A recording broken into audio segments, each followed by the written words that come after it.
Have you ever wondered what it would be like to walk on another planet? To stand among formations so bizarre and otherworldly that they seem impossible?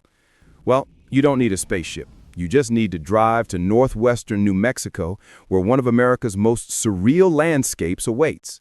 Welcome to the Bisti/De-Na-Zin Wilderness, a 45,000-acre wonderland of twisted rock, fossilized forests, and formations that defy imagination. I'm taking you on a journey through this geological masterpiece today, exploring its ancient history, its strange beauty, and why it remains one of the Southwest's best-kept secrets. So let's step into this Martian landscape right here on Earth. The Bisti/De-Na-Zin Wilderness sits in the high desert of northwestern New Mexico, about 40 miles south of Farmington. But before we venture into this alien terrain, let's talk about those names, because they tell us something important about this place. Bisti comes from the Navajo word Bistahi, which means among the adobe formations. If you've seen pictures of this place, you'll understand why. The landscape is dominated by badlands, hoodoos, and mushroom-shaped rocks that look like they've been sculpted by some cosmic artist with a twisted sense of humor. De-Na-Zin is also Navajo, meaning standing crane or cranes. The name likely references either the crane-like formations found in this section of the wilderness, or perhaps the sandhill cranes that migrate through the area. The Navajo people have inhabited this region for centuries, and their connection to this land runs deep. To them, these aren't just rocks. They're part of a living landscape with its own stories and significance. Together, these two areas were combined in 1996 to create the wilderness we know today, managed by the Bureau of Land Management. And what a wilderness it is. Now here's where things get really interesting. To understand Bisti/De-Na-Zin, we need to travel back in time, way back. We're talking about 70 to 75 million years ago, during the late Cretaceous period.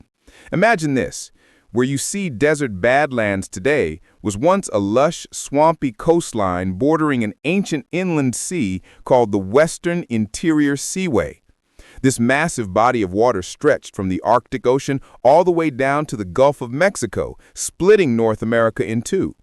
The Bisti area sat along its western edge, where rivers flowed down from the ancestral Rocky Mountains, carrying sediment and creating vast floodplains and swamps. Picture something like the Florida Everglades, but inhabited by dinosaurs. And yes, I said dinosaurs. This region was teeming with them. Tyrannosaurs stalked the landscape. Duck-billed hadrosaurs munched on vegetation. Armored ankylosaurs lumbered through the swamps.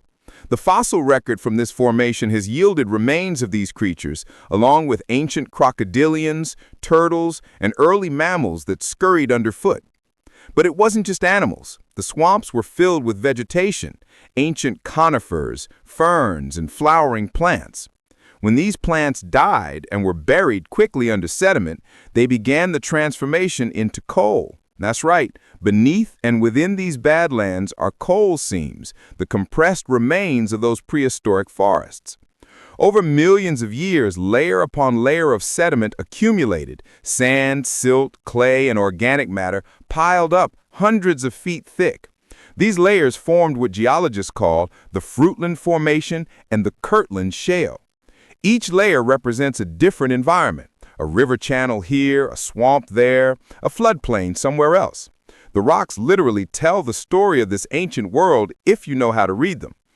Then came the Laramide orogeny, the mountain-building event that created the modern Rocky Mountains about 70 to 40 million years ago. This uplifted the entire region, and what was once at sea level found itself thousands of feet in the air. From that point on, erosion took over. Wind and water began carving away at these layers, and they've been sculpting this landscape ever since, creating the fantastic formations we see today. So what exactly does this geological history create? Let me paint you a picture, though honestly no description can quite do it justice. The Bisti/De-Na-Zin Wilderness is a badlands paradise. Everywhere you look, there are hoodoos, those tall, thin spires of rock topped with harder capstones that protected the softer rock beneath from eroding away. They stand like sentinels, sometimes reaching 15 to 20 feet tall, scattered across the landscape in clusters. Then there are the mushroom rocks, officially called pedestal rocks. These are some of the most photographed formations in Bisti. Imagine a boulder, sometimes the size of a car, balanced precariously on top of a narrow stem of softer rock. They look impossible, like they should topple over at any moment, but they've been standing there for thousands of years, slowly evolving as erosion continues its patient work. The colors are extraordinary. Most of the rocks display bands of gray, tan, and brown, the typical Badlands palette. But walk further, and you'll encounter rocks streaked with red, purple, yellow, and even blue-gray. These colors come from different minerals in the sediment and varying levels of oxidation. Iron creates the reds and oranges. Organic matter and coal create the grays and blacks. Together, they create a painter's palette spread across the desert. One of the most sought-after features in Bisti is the petrified wood. Remember those ancient swamps and forests? When trees died and were buried under sediment, mineral-rich water slowly replaced the organic material with stone, preserving the wood structure in perfect detail. You can find logs, stumps, and even branches scattered throughout the wilderness, turned to stone millions of years ago. Some retain enough detail that you can still see the bark texture and growth rings. It's like holding ancient time in your hands. The wilderness is also home to areas of broken shale that gleam in the sunlight, creating what photographers call egg factories. Fields of round, smooth rocks that look like dinosaur eggs. While they're not actual eggs, they form through a process called concretion, where minerals cement together around a nucleus to create these spherical shapes. And then there are the wings, narrow fins of rock standing vertical, sometimes only a few inches thick, but extending for several feet. They erode along natural weakness planes in the rock and create dramatic, paper-thin walls that catch the light beautifully. Given all this natural artistry, it's no surprise that Bisti/De-Na-Zin has become a mecca for photographers. The most famous formations have nicknames given by frequent visitors: the Alien Throne, the King of Wings, the Cracked Eggs area, and the Valley of Dreams. But part of the joy is finding your own special spots, formations that speak to you personally.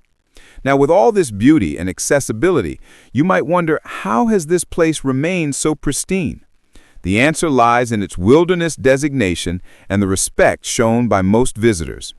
The Wilderness Act of 1964 defines wilderness as an area where the earth and its community of life are untrammeled by man, where man himself is a visitor who does not remain.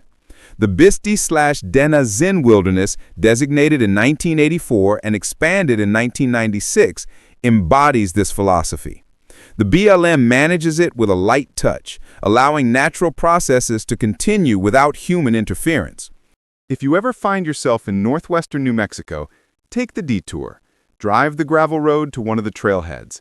Step out into that vast, silent landscape. Let yourself get a little lost among the hoodoos. Feel small beneath the weight of geological time. Because places like Bisti De-Na-Zin remind us of something important. That we're just one brief chapter in a story that began long before us and will continue long after we're gone.